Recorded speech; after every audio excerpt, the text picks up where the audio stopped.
Hello, how's your day going? Anong masasabi mo sa kasabihan na ito? Great minds discuss ideas. Average minds discuss events. Small minds discuss people. Ang kasabihang great minds discuss ideas ay nangangahulugan na ang mga taong may malalalim na pag-iisip ay nakatuon sa pag-uusap at pagpapalitan ng mga ideya, lalo na kung ito ay makabubuti at makakatulong sa pag-unlad. Itinuturo nito na ang mga mahuhusay na tao ay hindi nag-aaksaya ng oras sa mga walang kabuluhang bagay, kundi sa mga makabuluhang pag-uusap na nagpapalawak ng kanilang kaalaman at pananaw.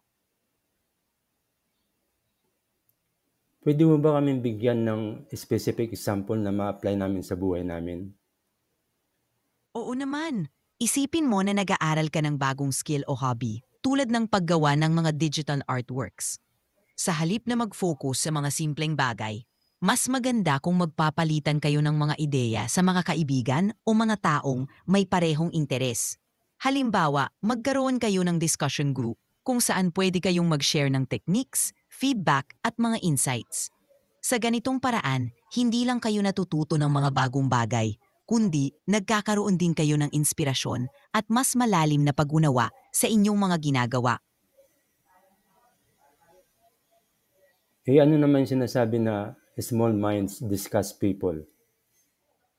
Tama, ang kasabihang small minds discuss people ay nagpapahiwatig na ang mga taong na hindi masyadong malalim ang iniisip ay mas madalas na nag-uusap tungkol sa iba o sa mga personal na bagay ng ibang tao. Sa halip na mag-focus sa mga makabuluhang ideya o pagunlad, mas pinipili nilang pag-usapan ang buhay ng ibang tao.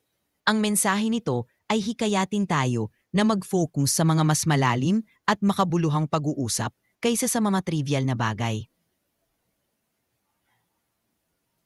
Okay, maraming salamat. Walang anuman.